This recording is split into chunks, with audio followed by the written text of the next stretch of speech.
ನಮಸ್ಕಾರ, ಆದಾಬ್, ಜೈ ಭೀಮ್. ನಾನು ನಿಮ್ಮ ಭಾಗ್ಯನಾರಾಯಣ ಬೊಗ್ಗವರಪ್ಪು. ನೀವು ನೋಡ್ತಾ ಇದ್ದೀರಿ ಸುದ್ದಿ ಸರ್ಕಲ್.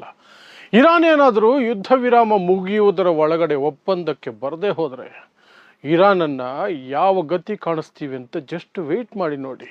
ಯಾವ ಮಟ್ಟಕ್ಕೆ ಬಾಂಬ್ಸ್ ಹಾಕ್ತೀವಿ ಅಂತ ವೆಯ್ಟ್ ಮಾಡಿ ನೋಡಿ ಅಂತೆಲ್ಲ ನಿನ್ನೆ ಮೊನ್ನೆ ಎಲ್ಲ ಗುಡುಕ್ತಾ ಇದ್ದಂತಹ ಡೊನಾಲ್ಡ್ ಟ್ರಂಪ್ ಮತ್ತು ಅಮೇರಿಕ ನಿನ್ನೆ ರಾತ್ರಿಯ ಹೊತ್ತಿಗೆ ತಣ್ಣಗಾಗೋದ್ರು. ಯಾಕೆಂದರೆ ಯುದ್ಧ ವಿರಾಮದ ಅವಧಿ ಮುಗಿದೋಯ್ತು. ಸೊ ಈಗ ಅವರ ಪ್ರಕಾರ ಇರಾನ್ಗೆ ನರಕ ತೋರಿಸ್ಬೇಕಾಗಿತ್ತು, ಅವರ ಸಿವಿಲೈಸೇಷನ್ ಅದನ್ನೇ ಕಂಪ್ಲೀಟಾಗಿ ಮುಗಿಸ್ಬೇಕಾಗಿತ್ತು, ಏನೆಲ್ಲ ಮಾಡಬೇಕಾಗಿತ್ತು. ಬಟ್ ಅಮೇರಿಕ ಮತ್ತು ಡೊನಾಲ್ಡ್ ಟ್ರಂಪ್ ಮಾಡಿದ್ದೇನು ಗೊತ್ತಾ? ಅದೇ ಬಾಯಲ್ಲಿ, ಯಾವ ಬಾಯಲ್ಲಿ ಬೆದರಿಕೆ ಹಾಕ್ತಿದ್ರು ಅದೇ ಬಾಯಲ್ಲಿ ಅನೌನ್ಸ್ ಮಾಡ್ತಾರೆ, ನಾವೊಬ್ಬರೇ ಅನಿರ್ದಿಷ್ಟ ಅವಧಿಗೆ ಯುದ್ಧ ವಿರಾಮವನ್ನು ವಿಸ್ತರಣೆ ಮಾಡ್ತಾ ಇದ್ದೀವಿ, ಎಕ್ಸ್ಟೆಂಡ್ ಮಾಡ್ತಾ ಇದ್ದೀವಿ ಸೀಸ್ ಫೈರನ್ನು. ಎಲ್ಲಿಯವರೆಗೆ ಮಾತುಕತೆ ಆಗಿ ನಾವು ಒಂದು ಒಪ್ಪಂದಕ್ಕೆ ಬರೋದಿಲ್ವೋ ಅಲ್ಲಿಯವರೆಗೆ ಸೀಸ್ ಫೈರ್ ಇರುತ್ತೆ, ಯುದ್ಧ ವಿರಾಮ ಇರುತ್ತೆ ಅಂತ ಸ್ವತಃ ಡೊನಾಲ್ಡ್ ಟ್ರಂಪ್ ಹೇಳ್ತಾ ಇದ್ದಾರೆ. ಯಾವ ಹಿನ್ನೆಲೆಯಲ್ಲಿ? ಇರಾನ್ ಮಾತುಕತೆಗೆ ಬರಲಿಲ್ಲ. ಕೊನೆಗೆ ಪಾಕಿಸ್ತಾನದಲ್ಲಿ ಅಮೇರಿಕಾದವರು ಕಾಯ್ತಿದ್ರು, ಪಾಕಿಸ್ತಾನ ಕಾಯ್ತಿತ್ತು, ಇಡೀ ಜಗತ್ತು ಕಾಯ್ತಾ ಇತ್ತು ಮಾತುಕತೆಗೆ ಇರಾನ್ ಬರುತ್ತೆ ಅಂತ. ಅದಕ್ಕೆ ಬೇಕಾದ ಎಲ್ಲ ಬೆದರಿಕೆಗಳನ್ನು ಅಮೇರಿಕ ಬೇರೆ ಹಾಕಿತ್ತು. ಯುದ್ಧ ವಿರಾಮ ಇನ್ನೇನು ಮುಗೀತಾ ಇದೆ, ಸಮಯ ಮುಗೀತಾ ಇದೆ. They don't have time. ಬರಬೇಕು ಟೇಬಲ್ಗೆ, ಮಾತುಕತೆಗೆ, ಒಪ್ಪಂದಕ್ಕೆ ಮಾಡ್ಕೊಳ್ಳೇಬೇಕು, ಒಪ್ಪಂದಕ್ಕೆ ಬರಲೇಬೇಕು. ಅವರು ನಮ್ಮ ಮಾತುಗಳಿಗೆ, ನಮ್ಮ ಷರತ್ತುಗಳಿಗೆ ಒಪ್ಪಲೇಬೇಕು ಅಂತೆಲ್ಲ ಹೇಳ್ತಿತ್ತಲ್ಲ. ಮಾತುಕತೆಗೆ ಬಂದು ಏನಾದರೂ ಆಗೋದು ಬೇರೆ ಕತೆ ಬಿಡಿ, ಇರಾನ್ ಮಾತುಕತೆಗೆ ಬರಲಿಲ್ಲ. ಆದರೂ ಅಮೇರಿಕ ಅನಿರ್ದಿಷ್ಟ ಅವಧಿಗೆ ಯುದ್ಧ ವಿರಾಮವನ್ನು ವಿಸ್ತರಣೆ ಮಾಡಿದೆ. ಸೊ ನೀವು ಅರ್ಥ ಮಾಡ್ಕೊಳ್ಳಬಹುದು, ಇದನ್ನು ಅಮೇರಿಕದ ಸೋಲು ಅಂತೀರ, ಶರಣಾಗತಿ ಅಂತೀರ, ಮಂಡಿ ಊರೋದು ಅಂತೀರ, ಏನು ಬೇಕಾದರೂ ಅನ್ಬೋದು. ಆದರೆ ಇರಾನ್ನ ಗೆಲುವು ಅಂತಂದರೆ ಮಾತ್ರ ಸೂಕ್ತ ಅಂತ ನನಗನ್ಸುತ್ತೆ. ಸೊ ಏನೇನಾಯಿತು ಆ ಕೊನೆ ಕ್ಷಣಗಳಲ್ಲಿ, ಮತ್ತು ಅಮೇರಿಕ ಈಗ ಅನಿರ್ದಿಷ್ಟ ಅವಧಿ ಯುದ್ಧ ವಿರಾಮ ಅಂತ ಹೇಳ್ಕೊಂಡಿದೆಯಲ್ಲ, ಅದಕ್ಕೆ ಅಮೇರಿಕ ಕೊಡ್ತಿರುವಂತಹ ಒಂದು ಫನ್ನಿ, ತಮಾಷೆಯ, ಇಡೀ ಜಗತ್ತಿನ ಮುಂದೆ ಹೇಳ್ತಿರುವಂತಹ ತಮಾಷೆಯ ಕಾರಣ ಒಂದಿದೆ. ಅದನ್ನು ಸಹ ವಿವರಿಸುವಂತಹ ಒಂದು ಪ್ರಯತ್ನವನ್ನು ಮಾಡ್ತೀನಿ. ಸೊ 14 ದಿನಗಳ ಯುದ್ಧ ವಿರಾಮ ನಿನ್ನೆಗೆ ಮುಗಿಬೇಕಾಗಿತ್ತು. ಮುಗಿದ ತಕ್ಷಣವೇ ಒಪ್ಪಂದ ಆಗಲಿಲ್ಲ ಅಂದರೆ ಇರಾನನ್ನು ಏನೋ ಒಂದು ಮಾಡ್ತೀವಿ ಅಂತ ಯಥಾ ಪ್ರಕಾರ ಈ ಹಿಂದೆ ಟ್ರಂಪ್ ಹೇಳ್ತಾ ಇದ್ದ ಎಲ್ಲ ಬೆದರಿಕೆಗಳಿಗೂ ನೆಕ್ಸ್ಟ್ ಲೆವೆಲ್ಗೆ ಹೋಗಿ ಬೆದರಿಕೆ ಹಾಕಿ ನಿಮ್ಮನ್ನು ಹಾಗೆ ಮಾಡ್ತೀವಿ, ಹೀಗೆ ಮಾಡ್ತೀವಿ ಅಂತೆಲ್ಲ ಬೆದರಿಸಿದ್ರು. ಆದರೆ ಇರಾನ್ ಒಂದೇ ಮಾತಲ್ಲಿ ಗಟ್ಟಿಯಾಗಿ ನಿಲ್ತ್ಕೊಳ್ತು. ಏನು? ಹೊರ್ಮುಜ್ ಸ್ಟ್ರೈಟಲ್ಲಿ ಅಮೇರಿಕ ಹಸ್ತಕ್ಷೇಪ ಮಾಡ್ತಿದೆಯಲ್ಲ, ಬ್ಲಾಕೇಡ್ ಮಾಡಿಟ್ಟಿದೆಯಲ್ಲ, ಅದನ್ನು ತೆರವುಗೊಳಿಸದೆ ಯಾವ ಮಾತುಕತೆಗೂ ನಾವು ಬರಲ್ಲ, ಅದು ಏನಾಗುತ್ತೆ ನೋಡೇ ಬಿಡ್ತೀವಿ, ನಾವು ಯುದ್ಧ ಸನ್ನದ್ಧರಾಗಿ ಕಾಯ್ತಾನೆ ಇದ್ದೀವಿ, ಅಮೇರಿಕ ಒಂದೇಟು ಕೊಟ್ಟರೆ ನಾವು 2 ಏಟು ಕೊಡ್ತೀವಿ ಅಂತ ಜೋರಾಗಿ ಹೇಳ್ಕೊಳ್ತು. ಅಮೇರಿಕ ಕಾಯ್ತು. ಪಾಕಿಸ್ತಾನದ ಮೂಲಕ ಪ್ರೆಷರ್ ಹಾಕ್ತು, ಇರಾನ್ ಮೇಲೆ ದುಂಬಾಲು ಬಿತ್ತು, ಪಾಕಿಸ್ತಾನದ ಕಾಲಿಗೆ ಬಿತ್ತು, ಏನೇನೋ ಮಾಡ್ತು. ನನ್ನ ಮಾನ ಮರ್ಯಾದೆ ಹರಾಜಾಗುತ್ತೆ. ಅಟ್ಲೀಸ್ಟ್ ಇರಾನ್ ಅವರು ಮಾತುಕತೆಗೆ ಬಂದರೆ ಏನೋ ಒಂದು ಮಾತುಕತೆ ಮುಂದುವರಿಯುತ್ತೆ ಅಂತ ನೆಪ ಹೇಳಿ ಆದರೂ ಈ ಯುದ್ಧ ವಿರಾಮವನ್ನು ವಿಸ್ತರಣೆ ಮಾಡ್ಕೊಳ್ಳಬಹುದು ಅಂತ. ಬಟ್ ಯುದ್ಧ ವಿರಾಮ ವಿಸ್ತರಣೆ ಅವಧಿ ಮುಗಿಯುವ ಹೊತ್ತಿಗೂ ಸಹ ಇರಾನ್ ಅವರು ಬರಲಿಲ್ಲ. ನಾವು ಬರಲ್ಲ, ಹೊರ್ಮುಜ್ ಸ್ಟ್ರೈಟಿಂದ ಹಿಂದಕ್ಕೆ ಹೋಗಿರಿ, ಬರ್ತೀವಿ, ಒಂದೇ ಮಾತು, ಬೇರೆ ಏನಿಲ್ಲ. ಕೊನೆಗೆ ಅಮೇರಿಕ ಯುದ್ಧ ಮಾಡುವ ಶಕ್ತಿ ಕಳ್ಕೊಂಡಿದ್ದೀವಿ ಅನ್ನೋ ರೀತಿಯಲ್ಲಿ, ಯುದ್ಧ ಮಾಡೋ ಮೂಡಲ್ಲೇ ಇಲ್ಲ ನಾವು, ಯಾಕಂದರೆ ಕಳೆದ 40 ದಿನಗಳಲ್ಲಿ ನಮ್ಗೆ ಆ ರೀತಿ ಪೆಟ್ಟು ಬಿದ್ದಿದೆ ಅನ್ನುವ ರೀತಿಯಲ್ಲಿ ಇಸ್ರೇಲ್ ಏನೇ ಕೀ ಕೊಟ್ಟರು ಅಮೇರಿಕಾದವರು ನಿನ್ನೆ ಚಾರ್ಜ್ ಆಗಲಿಲ್ಲ, ಡೊನಾಲ್ಡ್ ಟ್ರಂಪ್ ಚಾರ್ಜ್ ಆಗಲಿಲ್ಲ. ಕೊನೆಗೆ ಏಕಪಕ್ಷೀಯವಾಗಿ ತಾವೊಬ್ಬರೇ ಯುದ್ಧ ವಿರಾಮವನ್ನು ಘೋಷಣೆ ಮಾಡಿಕೊಂಡ್ರು. ಅದು ಹೇಗೆ? ಅನಿರ್ದಿಷ್ಟ ಅವಧಿಗೆ ಮಾತುಕತೆ ನಡೀತಾನೇ ಇರಲಿ, ಯಾವಾಗ ಒಪ್ಪಂದ ಆಗುತ್ತೋ ಅಲ್ಲಿಯವರೆಗೂ ಯುದ್ಧ ವಿರಾಮ, ಅಂದರೆ ನಾವು ಯುದ್ಧ ಮಾಡೋ ಪರಿಸ್ಥಿತಿಯಲ್ಲೇ ಇಲ್ಲ ಅಂತ ಅಮೇರಿಕ. ಆದರೂ ಸಹ ಮೇಲ್ನೋಟಕ್ಕೆ ಏನೋ ಒಂದು ತೋರಿಸ್ಬೇಕಲ್ಲ, ಅದು ಹೇಳ್ತಿರುವಂಥದ್ದು ಒಂದು ಫನ್ನಿ ರೀಸನ್, ಒಂದು ತಮಾಷೆ ಕಾರಣವನ್ನು ಕೊಡ್ತಾ ಇದೆ. ಏನು? ಇರಾನ್ ಈಗ ಮಾತುಕತೆಗೆ ಬರದೇ ಇರೋದಕ್ಕೆ ಕಾರಣ ಅವರಲ್ಲಿರುವಂತಹ ಒಳಜಗಳ ಸೃಷ್ಟಿಯಾಗಿದೆ. ಭಿನ್ನ ಗುಂಪುಗಳಾಗ್ಬಿಟ್ಟಿದ್ದಾರೆ ನಾಯಕರು. ಸೊ ಅವರೆಲ್ಲ ಒಗ್ಗಟ್ಟಾಗೋದಕ್ಕೆ, ಒಟ್ಟಾಗಿ ಒಂದು ನಿರ್ಧಾರಕ್ಕೆ ಬರೋದಕ್ಕೆ ಸಮಯ ಕೊಡಬೇಕು ಅವರಿಗೆ. ಆ ಕಾರಣಕ್ಕಾಗಿ ನಾವು ಈಗ ಯುದ್ಧ ವಿರಾಮವನ್ನು ಅನಿರ್ದಿಷ್ಟ ಅವಧಿಗೆ ನಾವು ಸ್ವಯಂ ಪ್ರೇರಿತರಾಗಿ ನಾವು ಘೋಷಣೆ ಮಾಡ್ತಿದ್ದೀವಿ.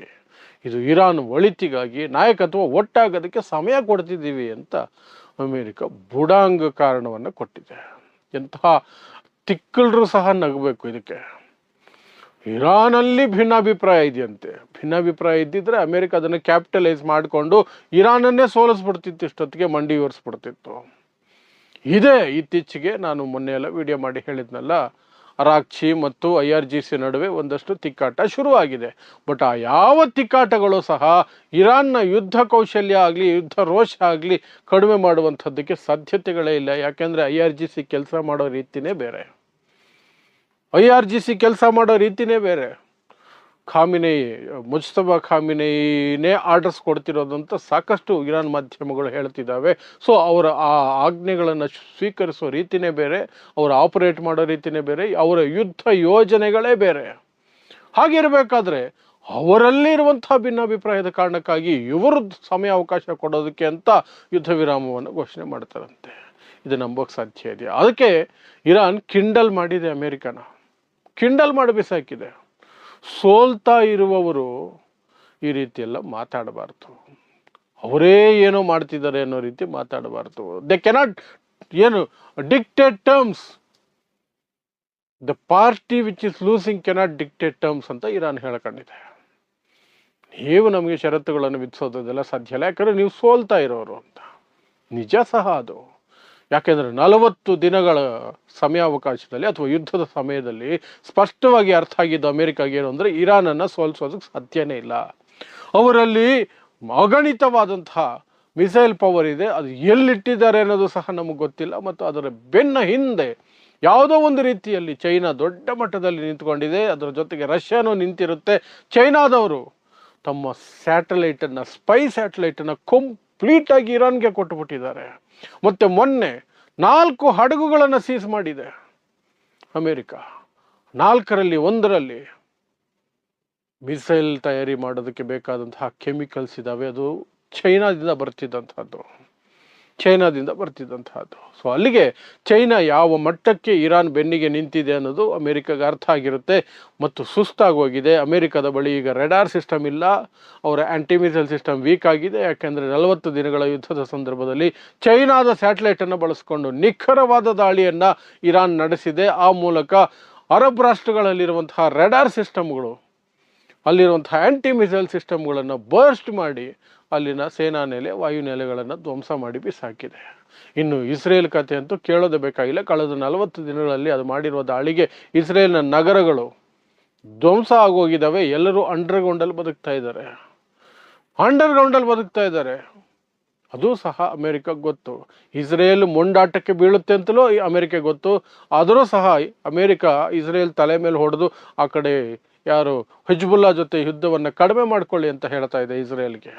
ಲೆಬನಾನಲ್ಲಿ ಈ ಕಡೆ ಯುದ್ಧ ವಿರಾಮವನ್ನು ಏಕಪಕ್ಷೀಯವಾಗಿ ಸುದೀರ್ಘ ಅವಧಿಗೆ ಅಂತಲೇ ಹೇಳಬೇಕು ಯುದ್ಧ ವಿರಾಮವನ್ನು ಘೋಷಣೆ ಮಾಡ್ಕೊಳ್ತಿದೆ. ಅನಿರ್ದಿಷ್ಟ ಅವಧಿಗೆ ಯುದ್ಧ ವಿರಾಮವನ್ನು ಘೋಷಣೆ ಮಾಡ್ಕೊಳ್ತಿದೆ.